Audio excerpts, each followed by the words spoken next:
गुजरात के सूरत में हादसे का एक वीडियो सामने आया है। हादसे में कई लोगों की जान बाल बाल बच गई। देखिए रिपोर्ट।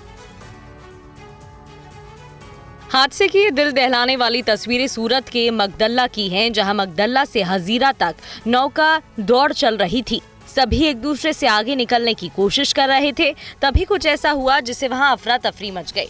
देखिए कैसे नाविकों से भरी ये नाव एकाएक समुद्र में नीचे की ओर गिरने लगी और कुछ ही देर में देखते ही देखते पानी में समा गई। कुछ नाविक भी इसकी चपेट में आकर समुद्र में गिरने लगे, वहीं कुछ नाविक नाव पर रह गए। हादसे के बाद चीख पुकार मच गई। नाविक खुद को बचाने की जद्दोजहद करने लगे। गनीमत रही कि हादसे के वक्त कई दूसरी नौकाएं आसपास मौजूद थीं। तुरंत पानी में गिरे इन नाविकों तक मदद पहुंचाई गई और उन्हें बाहर निकाला गया। गनीमत रही कि नाव पर सवार सभी नाविकों को तैरना आता था। ऐसे में जब तक इन नाविकों तक मदद पहुंची, ये खुद को बचाने के लिए संघर्ष करते रहे। हादसे के वक्त आसपास मौजूद किसी शख्स ने इस घटना का वीडियो बना लिया। अब ये सोशल मीडिया पर वायरल है। बताया जा रहा है कि नौका दौड़ के दौरान पहले भी इस तरह के हादसे होते रहे हैं। खबर कन्नौज से है। कन्नौज में कार सवार ने ठेले वाले को मारी टक्कर। अमरूद बेच रहे शख्स को कार ने कुचला। पूरी घटना सीसीटीवी में कैद हुई। Video viral. बेधुना से सौरह की तरफ यह कार जा रही थी। वीडियो सामने आने के बाद कन्नौज पुलिस कार चालक की तलाश में जुट गई है। हादसे के वक्त क्या हुआ था इन तस्वीरों में देखकर समझा जा सकता है। यह ठेले वाला सड़क किनारे था और उसी दौरान कार आती है और सीधे उसको टक्कर मार देती है और उसके बाद ये कार सवार वहां से फरार हो जाता है।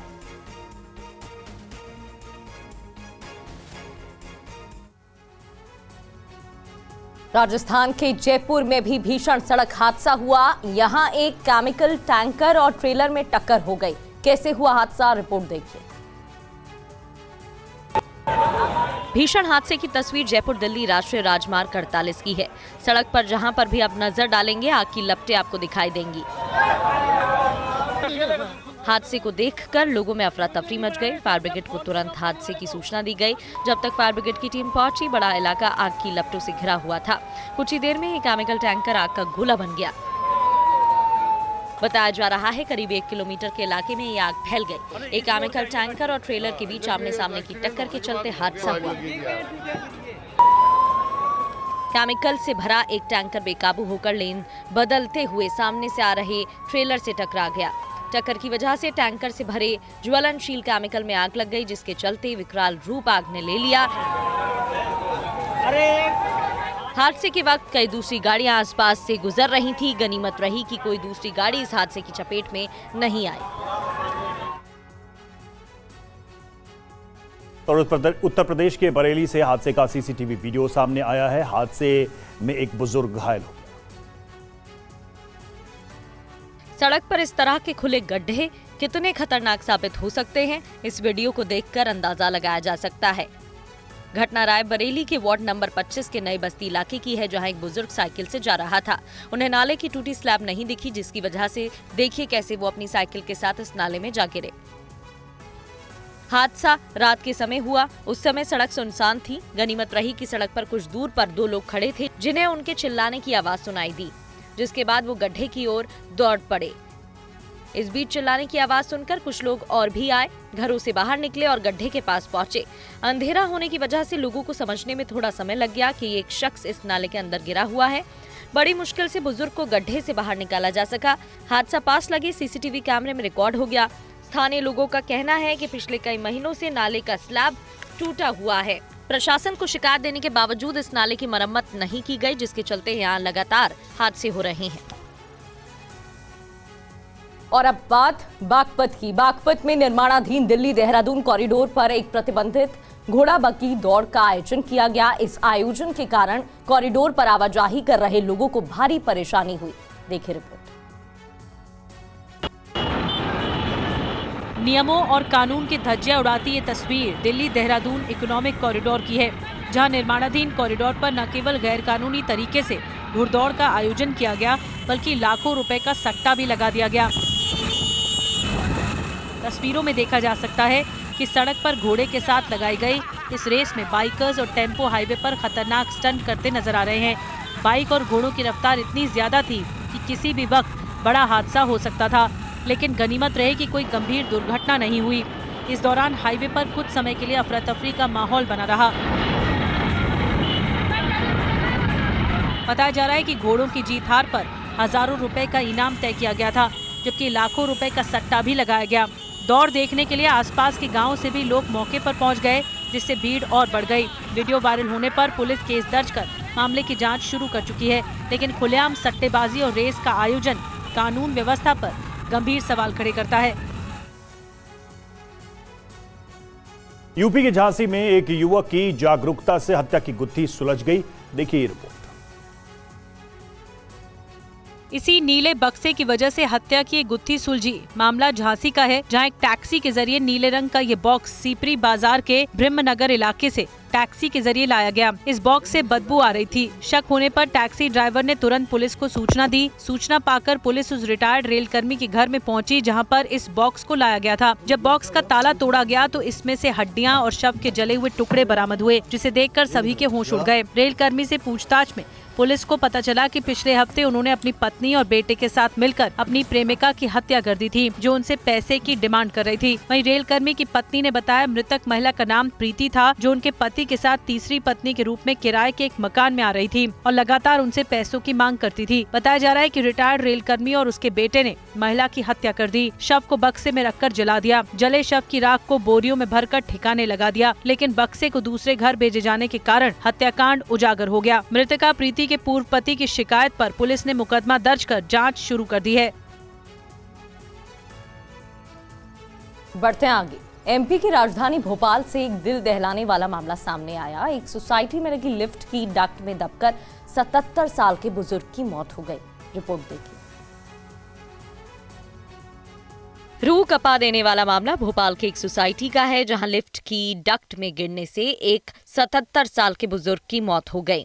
हैरानी की बात यह रही कि बुजुर्ग का शव बीते 10 दिनों से लिफ्ट की डक्ट में कुचलता रहा। लिफ्ट ऊपर नीचे चलती रही, लेकिन किसी को इसकी भनक भी नहीं लगी। परिजनों के मुताबिक 6 जनवरी की दोपहर प्रीतम गिरी घर से निकले थे, लेकिन वापस नहीं लौटे। 7 जनवरी को पुलिस ने उनकी गुमशुदगी की रिपोर्ट दर्ज कराई। कॉलोनी और आसपास के इलाकों के सीसीटीवी फुटेज खंगाले। फुटेज में वो कॉलोनी परिसर में दिखाई दिए, लेकिन इसके बाद उनका कोई सुराग नहीं मिला। 16 जनवरी को अपार्टमेंट की लिफ्ट अचानक बंद हो गई। इसके बाद टेक्नीशियन को बुलाया गया। जैसे ही टेक्नीशियन ने लिफ्ट मोटर स्टार्ट की और लिफ्ट ग्राउंड फ्लोर से ऊपर उठी, तेज दुर्गंध फैलने लगी। डक्ट की जांच करने पर अंदर बुजुर्ग का शव मिला, जो बुरी तरह से क्षत विक्षत था। कपड़े और चप्पल के आधार पर परिजनों ने शव की पहचान की, जिसके बाद पुलिस को सूचना दी गई। पुलिस ने मामले में केस दर्ज कर जांच शुरू की। 6 जनवरी को प्रीतम गिरी गोस्वामी घर से मंडीदीप जाने की बात कहकर निकले थे। जब वो शाम तक घर नहीं लौटे तो परिवार ने पुलिस को भी इसकी सूचना दी। मृतक के बेटे ने TV9 भारतवर्ष से क्या कहा, देखिए। मंगलवार दिनांक 6 तारीख की घटना है ये। दोपहर में पापा जी खाना खा के और मंडीदीप का कह रहे थे जाने का, तो वो निकले हैं घर से और ये लिफ्ट से गए कि कैसे जा रहे थे वो, तो लिफ्ट के अंदर नीचे जाके वो गिर गए। हाँ, तो लिफ्ट जो है वो कई दिनों से खराब थी, ऐसे ही जानकारी? लिफ्ट उसी दिन खराब हुई है। उनके गिरने के बाद ही। अच्छा, यहाँ पर मैं देख रहा हूँ कि कुछ कैमरे लगे हुए हैं। एक बार कैमरे दिखाइए यहाँ पर। ये तस्वीरों में देखिए, इसी सोसाइटी में और इसी जगह से वो गए हैं, तो ये कैमरे में सारी घटना कैद हुई है। कैमरे चल रहे हैं? कैमरे नहीं चल रहे हैं, ये सारे कैमरे बंद हैं। मैं तो 3 साल से यहाँ रह रहा हूँ। बस अगर कैमरे चालू होते तो कम से कम हाँ, देख सकते थे कि कुछ घटना हुई। जी हाँ, कैमरे अगर चालू होते तो अपन घटना देख सकते थे। इसमें सबसे बड़ी लापरवाही किसकी मानते हैं आप? सबसे बड़ी लापरवाही ये जो प्रशासक हैं अभी जो चला रहा है सोसाइटी में। बिल्डर तो फेल हो गया, अभी प्रशासक हैं, मैडम हैं, वो देख रही हैं। और नोएडा में घने कोहरे की वजह से सॉफ्टवेयर इंजीनियर की पानी में गिरकर मौत हो गई। अब इस मामले में जूनियर इंजीनियर को बर्खास्त किया गया है, जबकि 2 बिल्डर्स के खिलाफ केस दर्ज किया गया है। रिपोर्ट देखिए। ग्रेटर नोएडा के सेक्टर 150 में निर्माणाधीन मॉल के बेसमेंट में डूबकर सॉफ्टवेयर इंजीनियर की मौत का मामला लगातार तूल पकड़ता जा रहा है। इस बीच नोएडा अथॉरिटी ने बड़ी कार्रवाई की है। अथॉरिटी ने जिम्मेदार अधिकारियों और कर्मचारियों के खिलाफ बड़ा एक्शन लिया है। इस मामले में जूनियर इंजीनियर बर्खास्त किया गया, जबकि 2 बिल्डरों के खिलाफ केस दर्ज किया गया है। मृतक युवराज के पिता ने बताया कि सिस्टम की लापरवाही ने उनके बेटे की जान ले ली। 12 बजे उसने फोन किया था कि पापा मैं नाले में गिर गया हूँ, बचाओ आ करके। तो फिर मैं दौड़ पड़ा उसकी ओर। मतलब कि धीरे धीरे ये गाड़ी अब डूब रही है, मुझे जल्दी बचाओ। कार्रवाई तो केवल बॉडी रिकवर हुआ, लेकिन तब रिकवर हुआ जब उसकी जान चली गई। फिलहाल पुलिस ने बचाव अभियान में लापरवाही से इनकार किया है। विरोध प्रदर्शनों के बाद नोएडा अथॉरिटी ने उस जगह पर बैरिकेड लगा दिए हैं। मध्य प्रदेश के जबलपुर में एक युवक को पुलिस ने पकड़ा है, जिसने विमान हादसों के एआई वीडियो बनाकर लोगों में दहशत पैदा करने की कोशिश की। देखिए कैसे युवक विमान हादसों का भ्रामक वीडियो बना रहा था। कभी खेत में तो कभी रेलवे ट्रैक पर विमान की इमरजेंसी लैंडिंग दिखाते हुए AI generated video social media पर वायरल कर रहा था। इन फेक वीडियो के जरिए 18 साल का ये युवक सोशल मीडिया पर वायरल होकर ज्यादा पैसे कमाना चाहता था। खेत में इमरजेंसी लैंडिंग की खबर के बाद 4 थानों की पुलिस पूरी रात सर्च ऑपरेशन चलाती रही। बाद में जबलपुर के डुमना एयरपोर्ट के डायरेक्टर ने पुलिस में शिकायत दर्ज कराई, जिसके बाद पुलिस ने एआई वीडियो बनाने वाले इस युवक को पकड़ लिया, जिसने कान पकड़कर माफी मांगी और दोबारा ऐसा नहीं करने की कसम खाई। मेरी सभी युवाओं से अपील है कि ऐसे भ्रामक और फेक वीडियो ना बनाए, जिससे लोगों के मन में न्यूसेंस क्रिएट हो और समस्याओं का सामना करना पड़े। ऐसी स्थिति में कई बार तो ऐसा होता कि लोगों को लगता वास्तविक एक्सीडेंट हो गया है, प्लेन क्रैश हो गया और भागा दौड़ी मस्ती अफरा तफरी का माहौल बन सकता है। दूसरा, इससे आपको स्वयं को भी नुकसान होगा। आपके खिलाफ पुलिस जो वैधानिक कार्रवाई करेगी तो आपका उससे कैरेक्टर कहीं ना कहीं प्रभावित होगा। और अलीगढ़ में एक युवक की हत्या कर दी गई। ये हत्या कैसे की गई, इसके पीछे साजिश क्या है और अब पुलिस की तरफ से क्या कदम उठाए जा रहे हैं, इस रिपोर्ट में आपको दिखाते हैं।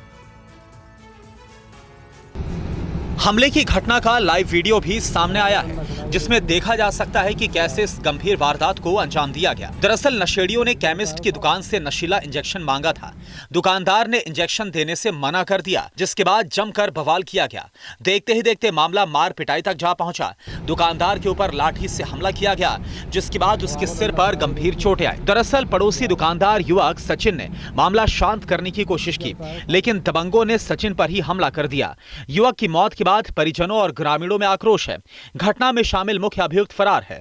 वहीं घटना में शामिल 2 अन्य लोगों को गिरफ्तार कर लिया गया है। पीड़ित परिवार का यह भी आरोप है कि मारपीट करने वाले दबंगों की तरफ से मुकदमा वापस लेने का दबाव बनाया जा रहा है। घटना अलीगढ़ के खैर थाना इलाके के गांव अहरोला की है। दुकान पे गया थे तो वहाँ 8-10 लोग आए थे। बराबर वाले दुकान है एक मेडिकल स्टोर, वहाँ से सामान वामान ले रहे होंगे, इंजेक्शन वगैरह कुछ। मेडिकल वाले ने मना कर दिया था तो उससे लड़ने झगड़ने लगे। लखनऊ में मामूली विवाद के बाद मारपीट का मामला सामने आया है। दावा है कि एक युवक ने घर में घुसकर महिला से अभद्रता की और विरोध करने पर महिला के साथ मारपीट की।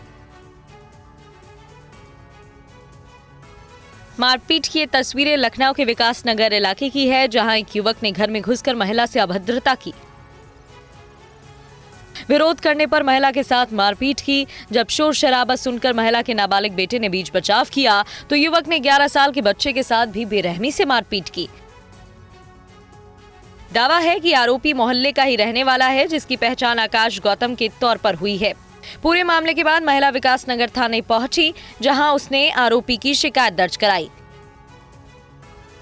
पीड़िता का दावा है कि आरोपी ने उसे और बच्चे को गंदी गालियां दी और जान से मारने की धमकी भी दी। मारपीट के दौरान वहां मौजूद शख्स ने पूरी घटना का वीडियो बना लिया। अब ये वीडियो सोशल मीडिया पर वायरल हो गया है। पुलिस ने वायरल वीडियो के आधार पर मुकदमा दर्ज कर लिया है और आरोपी की तलाश की जा रही है। जल्द ही उसे गिरफ्तार कर लिया जाएगा।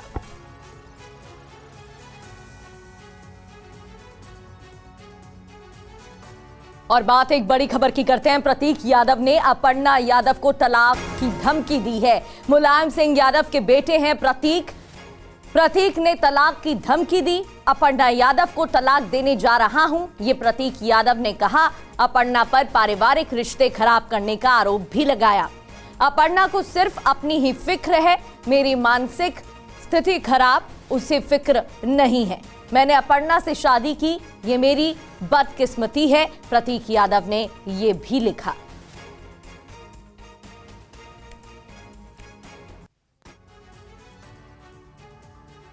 प्रतीक यादव ने पोस्ट में क्या लिखा है? मैं इस मतलबी औरत को जल्द तलाक देने जा रहा हूं, ये उन्होंने अपने पोस्ट में लिखा है। इसने मेरे परिवार के रिश्ते खराब कर दिए। प्रतीक यादव ने पोस्ट में आगे लिखा है, अपर्णा सिर्फ मशहूर और असरदार बनना चाहती है। ये सारे आरोप प्रतीक के अपर्णा पर। मेरी मेंटल हेल्थ खराब है, उसे कोई फर्क नहीं पड़ता है। अपर्णा को सिर्फ अपनी ही चिंता, इतनी बुरी औरत नहीं देखी। मैं बदकिस्मत था कि मेरी शादी अपर्णा से हुई। ट्वीट आपको दिखा रहे थे और प्रतीक की पोस्ट के बाद यूपी में सियासी हलचल भी तेज हो गई। अपर्णा यादव का फोन नहीं उठा रहा। सूत्रों ने कहा अपर्णा कोई बयान नहीं देना चाहती है, तो अपर्णा यादव का फोन नहीं उठ रहा है। सूत्रों ने कहा अपर्णा कोई बयान नहीं देना चाहती, पारिवारिक मसले पर बात नहीं करना चाहती अपर्णा। अभिजीत ठाकुर हमारे संवाददाता हमें ज्वाइन कर चुके हैं। अभिजीत, पहले एक ट्वीट सामने आया, एक पोस्ट सामने आया और ये बताया गया प्रतीक की तरफ से कि वो तलाक देना चाहते हैं, और अब सियासी हलचल भी इस पर देखने को मिल रही है। आने वाले वक्त में ये मामला और तूल पकड़ सकता है। देखिए प्रगति, निश्चित तौर पर जो प्रतीक यादव की तरफ से सोशल मीडिया पोस्ट किया गया उसने हलचल बढ़ा दी है और हर कोई ये जानना चाहता है कि आखिरकार हो क्या रहा है। हालांकि उनके वेरीफाइड अकाउंट से ये पोस्ट किया गया है और 1 घंटे से ज्यादा बीतने के बाद भी उसका कोई खंडन नहीं किया गया, तो इस बात की आशंका भी खत्म हो जाती है कि उनका अकाउंट हैक हो गया हो। उसके अलावा अगर बात करें तो अपर्णा यादव की तरफ से इस पूरे मामले पर कोई प्रतिक्रिया अभी तक सामने नहीं आई है। उनका फोन जो है वो रिसीव नहीं हो रही है और उनके करीबियों का कहना है कि चूंकि ये पारिवारिक और बेहद निजी मैटर है, इस पर वो कोई टिप्पणी फिलहाल नहीं करना चाहती है। लेकिन अब प्रतीक यादव ने जिस तरीके से सोशल मीडिया पोस्ट पर यह सार्वजनिक किया है कि उनके बीच के रिश्ते ठीक नहीं है और वो इस तलाक लेना चाहते हैं अपर्णा यादव से, ये एक बड़ी जानकारी जरूर है। क्योंकि पिछले नवंबर की बात करें 2025 की, तो फैमिली फंक्शन में साथ दिखे थे प्रतीक यादव और साथ में अपर्णा यादव भी थी, बच्चे भी थे और अखिलेश यादव से भी मुलाकात हुई थी जिसमें आशीर्वाद लेते हुए भी दिखाई दिए थे प्रतीक यादव और अपर्णा यादव दोनों साथ में। तो फैमिली फंक्शन में साथ में दिखाई दिए, तस्वीरें खुशनुमा थी। लेकिन अचानक से 2 महीने के भीतर ऐसा क्या हुआ कि प्रतीक यादव का अब ये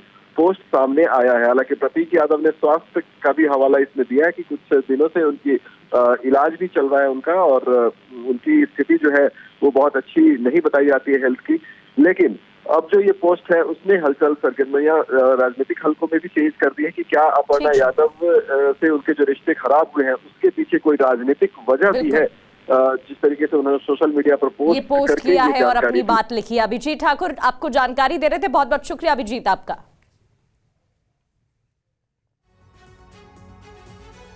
आगे बढ़ते हैं। उत्तर प्रदेश के प्रयागराज में शंकराचार्य स्वामी अविमुक्तेश्वरानंद सरस्वती का गंगा स्नान को लेकर अनशन दूसरे दिन भी जारी है। मौनी अमावस्या पर प्रोटोकॉल के साथ स्नान की मांग को लेकर शुरू हुआ यह विवाद अब साधु संतों और प्रशासन के बीच बढ़ गया है। मौनी अमावस्या के स्नान पर्व के दौरान स्नान करने को लेकर शंकराचार्य अविमुक्तेश्वरानंद और पुलिस प्रशासन के बीच में कल जमकर बवाल मचा था, जिसके बाद पुलिस ने उनके समर्थकों को घसीटते हुए संगम नोच से बाहर कर दिया था और नतीजा ये हुआ कि शंकराचार्य को बिना स्नान किए ही वहां से वापस लौटना पड़ा और उसके बाद वो अपने शिविर में आए और तब से ही शंकराचार्य अनशन पर बैठे हुए। आप देख सकते हैं ये उनका शिविर है और तमाम लोगों के साथ एक कल से ही शंकराचार्य अविमुक्तेश्वरानंद जो है वो अनशन पर बैठे हुए हैं। अन्न जल को त्याग दिया है और इनकी ये मांग है कि जब तक प्रशासन जो इनको पूरे सम्मान के साथ इनको नहीं ले जाएगा गंगा स्नान नहीं करेंगे। और कारण रहा है कि वहां से वापस आने के बाद शंकराचार्य अभी भी अपने समर्थकों के साथ अपने शिविर के पास धरने में बैठे। आप देख रहे हैं तमाम लोग हैं, इनके भक्त हैं, इनके शिष्य हैं। शंकराचार्य आपको दिखाई देंगे अपनी पालकी पर वहां बैठे हुए हैं। महाराष्ट्र नगर निगम चुनाव परिणाम घोषित होने के बाद सियासी माहौल और गर्मा गया है। रविवार देर रात भिवंडी में बीजेपी के विधायक महेश चौगुले और कोणार्क विकास अघाड़ी के नेता और पूर्व महापौर विलास पाटिल के बीच समर्थकों के बीच झड़प हो गई, जिसके बाद मामला बढ़ता चला गया। महाराष्ट्र में नगर निगम चुनाव रिजल्ट के बाद सियासी माहौल गर्म है। पार्टियों के समर्थक आपस में भिड़ रहे हैं। मामला भिवंडी का है। पूर्व महापौर और कोणार्क विकास अघाड़ी के विजयी उम्मीदवार विलास आर पाटिल पर कथित जानलेवा हमला हुआ है। हमले का आरोप बीजेपी विधायक महेश चौगुले के बेटे और उनके समर्थकों पर लगा है। इधर छत्रपति शिवाजी चौक के पास दोनों गुट आपस में भिड़ गए। मामला इतना बढ़ गया कि पुलिस को लाठीचार्ज तक करना पड़ा। इस हमले के बाद एक बड़ा राजनीतिक विवाद खड़ा हो गया है। पाटिल ने रविवार देर शाम हुए इस हमले के लिए बीजेपी विधायक महेश चौगुले के बेटे मीत चौगुले और उनके समर्थकों को जिम्मेदार ठहराया है। पाटिल और उनके समर्थकों ने कहा कि हमला पहले से प्लान किया गया था। मीत चौगुले को विलास पाटिल के बेटे ने चुनाव में हरा दिया था। आरोप है कि बौखलाए बीजेपी विधायक के बेटे ने समर्थकों के साथ विलास पाटिल के बंगले पर हमला किया। हालांकि बीजेपी विधायक महेश चौगुले ने इन आरोपों का पुरजोर खंडन करते हुए कहा कि विलास पाटिल के समर्थकों ने ही सबसे पहले उनके कार्यालय पर हमला किया और पत्थरबाजी की। बीएमसी चुनाव में महायुति की निर्णायक जीत के बाद मेयर के अहम पद को लेकर बीजेपी और एकनाथ शिंदे की शिवसेना के बीच खींचतान सामने आ गई है। वहीं उद्धव गुट के फैसले ने सियासी हलचल तेज कर दी है। रिपोर्ट देखिए। बीएमसी पर हर राजनीतिक दल अपना कब्जा करना चाहता है। उद्धव गुट की शिवसेना सालों से बीएमसी में काबिज थी, लेकिन इस बार के चुनाव में उसके हाथ से मुंबई की सत्ता फिसल गई। बीजेपी और शिंदे शिवसेना ड्राइविंग सीट पर आ गए हैं। इन सब के बीच अब उद्धव ठाकरे के एक फैसले से एकनाथ शिंदे के माथे पर शिकन आना तय है। सूत्रों के मुताबिक उद्धव गुट ने फैसला लिया है कि अगर बीजेपी का मेयर बना तो उनसे जुड़े पार्षद वोटिंग से दूर रहेंगे। आपको बता दें कि बीएमसी में शिवसेना यूपीडी के 65 पार्षद हैं। मेयर चुनाव से अगर वो दूर रहते हैं तो बीजेपी को किसी भी सहयोगी के सपोर्ट की जरूरत नहीं होगी, क्योंकि वो अपने दम पर ही जादुई आंकड़े तक पहुंच जाएगी। शिवसेना शिंदे के 29 पार्षद हैं, जिन्हें पार्टी ने पहले मुंबई के होटल में शिफ्ट कर दिया है। वहीं बीजेपी ने भी अपने नवनिर्वाचित पार्षदों को अगले 10 दिनों तक मुंबई के बाहर न जाने का आदेश दिया है। साथ ही अगर किसी आपात स्थिति की वजह से शहर के बाहर जाना जरूरी हो तो पहले पार्टी को इसकी जानकारी देनी होगी। बहरहाल बीएमसी मेयर पद का चुनाव अगले 8 से 10 दिनों में होना है। और बात एक बड़ी खबर की। बड़ी खबर जम्मू कश्मीर के किश्तवाड़ से, जहां मुठभेड़ हुई है। सुरक्षा बलों और आतंकियों के बीच मुठभेड़ जारी है। सुरक्षा बलों पर ग्रेनेड से हमला हुआ। ग्रेनेड अटैक में 8 जवान घायल हो गए। जैश के 3 आतंकियों को सुरक्षा बलों ने घेर लिया। ड्रोन और हेलीकॉप्टर से आतंकियों की तलाश की जा रही है। कल रात से जारी आतंकियों के खिलाफ ऑपरेशन अभी तक चल रहा है और मुठभेड़ भी जारी है। तो किश्तवाड़ में एनकाउंटर को लेकर ज्यादा जानकारी दी हमारे संवाददाता रमन सैनी ने। रिपोर्ट देखिए।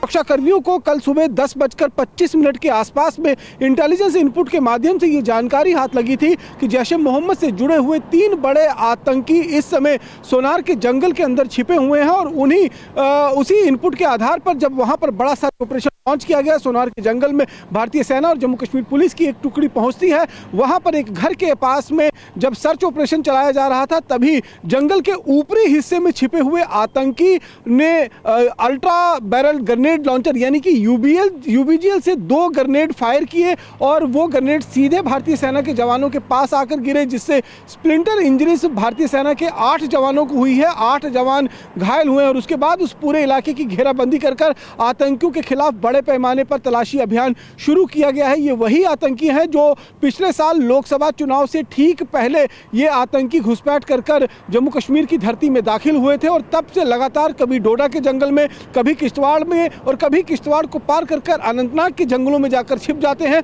और वहीं जो हाइडआउट उन्होंने बनाए हैं उसी हाइडआउट से लगातार ऑपरेट करते हुए भारतीय सेना के जवानों को निशाना बनाने की कोशिश करते हैं। कैमरा पर्सन अनुदीप शर्मा के साथ रमन सैनी, TV9 भारतवर्ष, जम्मू। रक्षा मंत्री राजनाथ सिंह का पाकिस्तान पर निशाना। पाकिस्तान और चीन पर साधा निशाना। हमारा पड़ोसी जरा सिर फिरा है। राजनाथ सिंह का बयान, कब क्या कर दे कुछ पता नहीं।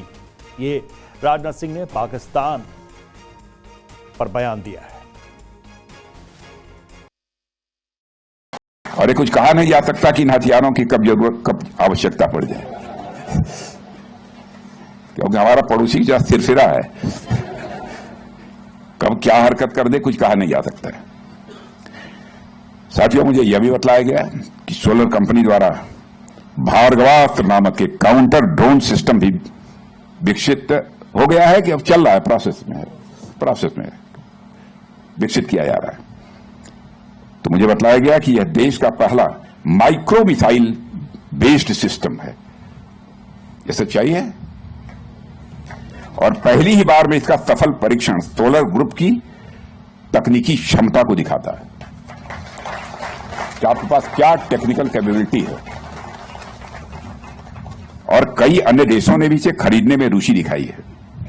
और इस तरह की उपलब्धियां न केवल हमारे रक्षा उद्योग की क्षमता को दर्शाती हैं, बल्कि भारत की निर्यात क्षमता को भी।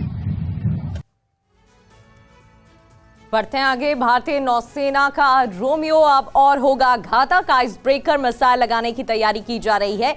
कैसे भारतीय नौसेना और भी घातक होने वाली है, इस रिपोर्ट में आपको दिखाते हैं। समंदर की गहराइयों में छिपकर घूम रही दुश्मन की पनडुब्बियों के लिए अब बच पाना आसान नहीं होगा। वजह है भारतीय नौसेना का सबसे घातक हथियार MH-60R रोमियो हेलीकॉप्टर। बीते दिनों हिंद महासागर में चीन के वॉरशिप और सबमरीन की बढ़ती मौजूदगी ने चिंता बढ़ाई थी। चीन खुद को हिंद महासागर का गार्जियन बताता है, भारत पर दबाव बनाए रखने की रणनीति पर काम करता है। लेकिन अब रोमियो हेलीकॉप्टरों की तैनाती के बाद चीन के जहाज और पनडुब्बियां भारत से जितनी दूर रहें उतना ही बेहतर हो गया। भारतीय नौसेना ने गोवा स्थित INS हंसा में MH-60R हेलीकॉप्टर की दूसरी स्क्वाड्रन को कमीशन कर दिया है। MH-60R को दुनिया के सबसे आधुनिक नौसैनिक हेलीकॉप्टरों में गिना जाता है। ये एक मल्टी मिशन प्लेटफॉर्म है जो एक साथ कई तरह के ऑपरेशन को अंजाम दे सकता है। यह हेलीकॉप्टर 64 फीट 10 इंच लंबा है। इसकी ऊंचाई 17 फीट है। इसका खाली वजन ही 6,880 किलोग्राम है। वहीं हथियारों के साथ उड़ान के समय इसका वजन 10,659 किलो है। इसकी अधिकतम स्पीड 260 किलोमीटर प्रति घंटा रहेगी। IIT मद्रास ने डिफेंस टेक्नोलॉजी के क्षेत्र में बड़ी उपलब्धि हासिल की है। भारतीय सेना को IIT मद्रास द्वारा विकसित अनोखी आर्टिलरी शेल मिलने वाली है, जिसे टैंक की मारक क्षमता बढ़ जाएगी। रक्षा तकनीक के क्षेत्र में एक बड़ी उपलब्धि हासिल करते हुए IIT मद्रास ने ऐसे रैमजेट आधारित आर्टिलरी शेल विकसित किए हैं जिनसे मौजूदा तोपों की रेंज लगभग 50% तक बढ़ गई है। IIT मद्रास की ये स्वदेशी तकनीक भारतीय सेना के लिए गेम चेंजर साबित हो सकती है। IIT मद्रास द्वारा विकसित 155 mm के सामान्य आर्टिलरी शेल में रैमजेट इंजन लगाने से ATGS तोप की रेंज 40 किलोमीटर से बढ़कर 70 किलोमीटर हो गई। वहीं K9 व्रज स्वचालित होवित्जर की रेंज 36 किलोमीटर से 62 किलोमीटर हो गई। अब जल्द ही इसके एडवांस ट्रायल होने वाले हैं। इस तकनीक के साथ भारत उन गिने चुने देशों में शामिल हो गया है जिनके पास रैमजेट आर्टिलरी शेल की क्षमता है। इससे खासकर सीमा पर तनाव की स्थिति में भारतीय तोपखाने की ताकत और भी मजबूत होगी। आपको बता दें कि ये तोप के गोले कैसे काम करते हैं। IIT मद्रास द्वारा विकसित की गई ये तकनीक तोप के गोलों में रैमजेट इंजन लगाती है, जिससे वो बंदूक से निकलने के बाद भी आगे बढ़ते रहते हैं। इससे तोपों की रेंज काफी बढ़ जाती है, लेकिन इनकी मारक क्षमता कम नहीं होती। भोपाल में मदरसे के पास कार्रवाई की गई है। पार्किंग एरिया में हुए विवाद को लेकर एक्शन। भोपाल पार्किंग विवाद में पुलिस ने एक्शन लिया है, कार्रवाई की है और 8 लोगों को गिरफ्तार कर लिया है। कुछ तस्वीरें भी सामने आई थी जहां विवाद होता दिख रहा था और अब इस मामले में गिरफ्तारी। ट्रैवल्स एजेंसी संचालक से मारपीट की गई थी। ये तस्वीरें देखिए। कुछ लोगों ने बीच बचाव की कोशिश भी की गई थी लोगों की तरफ से। एक लड़की समेत 3 लोगों के साथ मारपीट का मामला सामने आया था। कार पार्किंग को लेकर विवाद हुआ था। इस मामले में शिकायत दर्ज कराई गई। कई तस्वीरें सामने आई जो आपके सामने टीवी स्क्रीन पर हैं। अब पुलिस ने एक्शन लेते हुए 8 लोगों को गिरफ्तार कर लिया है। तो आपको पीड़ित लड़की के 2 बयान सुनवाते हैं जिससे पता चलेगा कि आखिर उस दिन हुआ क्या था। जस्ट हमारे सामने बस्ती वाले लड़के और बहुत सारे लोग रहते हैं। यहाँ पे ये मदरसा है और ये यहाँ पे मेरा रूम है। मैं यहाँ ऊपर रहती हूँ और यहाँ पे गाड़ी हमारी हमेशा पार्क होती है। हमारी गाड़ी हमेशा यहाँ पे पार्क होती है। यहाँ पे पुलिस वाले सब कोई एवरीथिंग सब लोग खड़े हैं यहाँ पे। और 2 PCR मैंने डायल 100 को फोन किया था। मेरे सर के पूरे बाल उखाड़ दिए। इन लोगों ने सिर्फ पार्किंग के लिए लड़ाई हुई थी। यहाँ पे ऑटो खड़ी थी ये रहे मेरे बाल और इन लोगों ने पूरे मेरे सर के बाल उखाड़ दिए हैं। मेरी चप्पल वहाँ पे पड़ी होगी, शर्ट वहाँ पे पड़ी हुई है। सिर्फ पार्किंग की वजह से यहाँ पे लड़ाई हुई है। मेरी आईडी यहाँ पे जमा है, मैं यहाँ पे पिछले 6 महीने से रह रही हूँ। मेरे ओनर ने भी फ़ोन किया है और मैंने भी फ़ोन किया है और इन लोगों ने मार मार के मेरे भाई का सिर्फ पार्किंग के लिए, और इन लोगों ने चाबी छीन ली है और इन लोगों ने सिर्फ मार मार के मेरे भाई का सर फाड़ दिया। 2-250 आई थी, सिर्फ पार्किंग के लिए लड़ाई हुई थी। और ये पूरा मुसलमान कौम है, पूरा मुसलमान कौम है और 100 से ज़्यादा लोग हैं और लेडीज़ों ने इतना ज़्यादा मारा है। यहाँ पे 2-250 आई थी, उसमें सिर्फ मेरे भाई को और एक लड़का और था, उसको बैठा करके लेके गए हैं जिसका सर फटा था, जिसके सर से खून आ रहा है। आई वांट जस्टिस की मतलब हमारा यहाँ पे रहना सेफ नहीं है। एक पार्किंग की वजह से आप लोग उन लोगों को लेटा करके मारा है, बेल्ट, छुरी। आंध्र प्रदेश से एक महिला कांस्टेबल का वीडियो काफी तेजी से वायरल हो रहा है। क्या है ये पूरा मामला, देखिए इस रिपोर्ट। वीडियो ईस्ट गोदावरी का है, जहां ये महिला कांस्टेबल ड्यूटी पर नहीं थी। बावजूद अपने बच्चे को गोद में लिए हुए महिला कांस्टेबल ए जयशांति ने एम्बुलेंस के लिए रास्ता खाली करवाया। दरअसल शनिवार रात को समरलकोटा काकीनाडा रोड पर एक मरीज को ले जा रही एम्बुलेंस ट्रैफिक में फंस गई थी। सड़क पर काफी ट्रैफिक था। महिला कांस्टेबल ने गोद में बच्ची लिए मोर्चा संभाला और एम्बुलेंस के लिए रास्ता बनवाया। श्रीमती जयशांति पूर्वी गोदावरी जिले के रंगमपेटा पुलिस स्टेशन में तैनात है। वो ड्यूटी के बाद घर जा रही थी। हालांकि वो काकीनाडा जिले के अधिकार क्षेत्र में नहीं आती है, लेकिन एम्बुलेंस के ट्रैफिक में फंसने के बाद उन्होंने मानवीय आधार पर तुरंत कार्रवाई की। महिला कांस्टेबल का ये वीडियो सोशल मीडिया पर काफी तेजी से वायरल हो रहा है। हर तरफ उनकी तारीफ हो रही है। लोगों का कहना है कि महिला कांस्टेबल ने एक मिसाल पेश की है जो वाकई काबिले तारीफ है। हर किसी को इनसे एक सीख लेनी चाहिए और मरीजों की मदद के लिए ऐसे ही आगे आना चाहिए। जम्मू कश्मीर के राजौरी में एक महिला को जंगल के बीच बोरे में बंद पाया गया। उसके हाथ बंधे हुए थे और वो बोरे में पैक थी। पुलिस ने महिला को रेस्क्यू कर अस्पताल पहुंचाया। जम्मू कश्मीर के राजौरी जिले से एक दिल दहला देने वाली एक सनसनीखेज घटना सामने आई है। यहां तंगवाल इलाके में महिला को प्लास्टिक के बड़े बैग में बंद हालत में बरामद किया। महिला के हाथ रस्सी से बंधे हुए थे और उसकी हालत बेहद नाजुक बताई जा रही है। इस खौफनाक वारदात से पूरे इलाके में दहशत का माहौल है। फिलहाल महिला को अस्पताल में भर्ती कराया गया है। वहीं पुलिस का कहना है कि हर एंगल से मामले की जांच की जा रही है। मामला शाम करीब 6:50 पर सामने आया, जब स्थानीय लोगों ने सड़क किनारे एक संदिग्ध प्लास्टिक बैग पड़ा देखा। लोगों ने शक होने पर पुलिस को सूचना दी गई। मौके पर पहुंची पुलिस टीम ने जब बैग खोला तो उसके अंदर एक महिला को बंद पाया, जिसके हाथ बंधे हुए थे। वो अचेत अवस्था में थी। पीड़िता की पहचान अजीम अख्तर के रूप में हुई है, जिसकी उम्र 45 साल है। ये भी जानकारी सामने आई है कि महिला का पति नाबालिग से छेड़छाड़ के मामले में पॉक्सो अधिनियम के तहत पहले से ही जेल में बंद है। पुलिस अधिकारियों ने आश्वासन दिया कि किसी भी एंगल को नजरअंदाज नहीं किया जाएगा और पीड़िता के बयान के बाद आगे की कार्रवाई की जाएगी। पटना में नीट की छात्रा की मौत का मामला। पटना में सड़कों पर उतरे कांग्रेस के कार्यकर्ता। तो नीट की छात्रा के मौत के मामले में अब राजनीतिक प्रदर्शन भी शुरू हो गया है। पटना की सड़कों पर कांग्रेस के कार्यकर्ता प्रदर्शन करने उतरे। ये तस्वीरें आप देखिए। प्रशासन और सरकार के खिलाफ नारेबाजी की गई। पटना में नीट की छात्रा की मौत के बाद कांग्रेस का प्रदर्शन।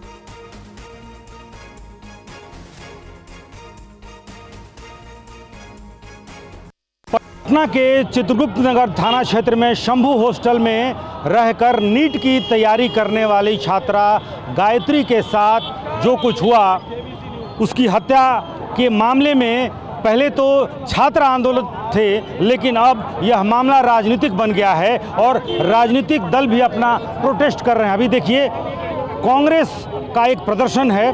कांग्रेस के तमाम जो कार्यकर्ता हैं, कई विधायक हैं, कांग्रेस के प्रदेश अध्यक्ष हैं, वो पटना की सड़कों पर निकले हैं। इनकम टैक्स चौराहे को जाम कर दिया है। हालांकि इसके पहले पप्पू यादव भी निकले थे। पप्पू यादव हॉस्टल तक गए थे, हॉस्पिटल में गए थे, लेकिन कई तरह के विवाद, कई तरह के सवाल, पटना पुलिस के ऊपर भी सवाल खड़े हो रहे हैं कि आखिर जब पोस्टमार्टम रिपोर्ट में दुष्कर्म और दुष्कर्म के मामले जब वहाँ पर लिखा हुआ मिला, उसके पहले ही किस आखिर क्यों कह दिया गया, और पटना पुलिस के द्वारा पहले ही ये क्यों कह दिया गया कि दुष्कर्म नहीं हुआ है और यह सुसाइड का मामला है। इसको लेकर के अलग अलग छात्र संगठनों ने पहले हंगामा किया, उसके बाद से पटना पुलिस मुख्यालय ने इस पूरे मामले में एसआईटी का गठन किया है पटना जोन के जो आईजी हैं उनके नेतृत्व में, और उसके बाद से इस पूरे मामले की मॉनिटरिंग पटना पुलिस मुख्यालय के द्वारा किया जा रहा है। आनन फानन में एसआईटी का गठन किया गया, लेकिन सबसे अहम सवाल है कि पटना पुलिस ने आखिर इंतजार क्यों नहीं किया, पोस्टमार्टम रिपोर्ट आने का इंतजार करने के पहले ही आखिर क्यों ये कह दिया गया कि छात्रा ने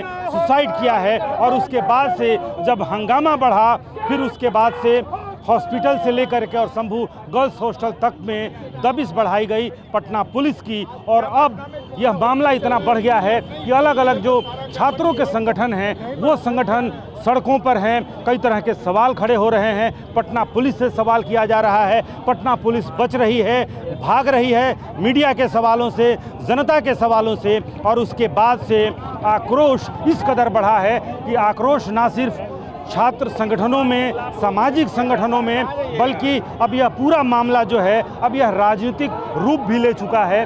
देखिए, ये कांग्रेस का प्रदर्शन है। कांग्रेस ने इनकम टैक्स गोलंबर को पूरी तरह से यहाँ पर जाम कर रखा है, और सवाल फिर वही है कि जो जहानाबाद की लड़की है ये आखिर उसके साथ हुआ क्या था, क्यों नींद की गोलियाँ, क्यों 6 तारीख की घटना है, 9 तारीख को एफआईआर दर्ज होता है, इस बीच में ना तो उस छात्रा का स्टेटमेंट लेने की कोशिश होती है, और इस बीच में 12 जनवरी को छात्रा की मौत हो जाती है, और तब पटना पुलिस आनन फानन में ये कहकर मामले पर मिट्टी डालने की, पर्दा डालने की कोशिश करती है कि छात्रा ने सुसाइड किया था। और उसके बाद से ही जब सवाल खड़े होते हैं, उसके बाद से प्रदर्शन शुरू होता है, हंगामा शुरू होता है, तब पटना पुलिस की तंद्रा भंग होती है, और तब पटना पुलिस मुख्यालय, बिहार पुलिस मुख्यालय इस पूरे मामले में एसआईटी का गठन करती है, और एसआईटी का गठन करने के बाद से इसकी जांच शुरू होती है। और यहाँ देखिए किस तरह से यहाँ पर कांग्रेस के को परिवार को न्याय देना होगा। एक बार घूम लीजिए, उसके बाद। और आगे बढ़ते हुए एक बड़ी खबर जबलपुर से है। यहाँ हिट एंड रन मामले को लेकर जमकर हंगामा हो रहा है। हंगामे की शुरुआत मृतकों के परिजनों ने जाम कर दिया है। शवों को हाईवे पर रखकर प्रदर्शन किया जा रहा है। जबलपुर रायपुर नेशनल हाईवे पर चक्का जाम किया गया है। कल हादसे में 5 मजदूरों की मौत हुई थी, जिसके बाद आर्थिक मदद की मांग की जा रही है, सहयोग की मांग की जा रही है, और परिजनों का रो रो कर बुरा हाल है। 5 मजदूरों की मौत के बाद आक्रोश देखने को मिल रहा है। परिजनों ने चक्का जाम किया।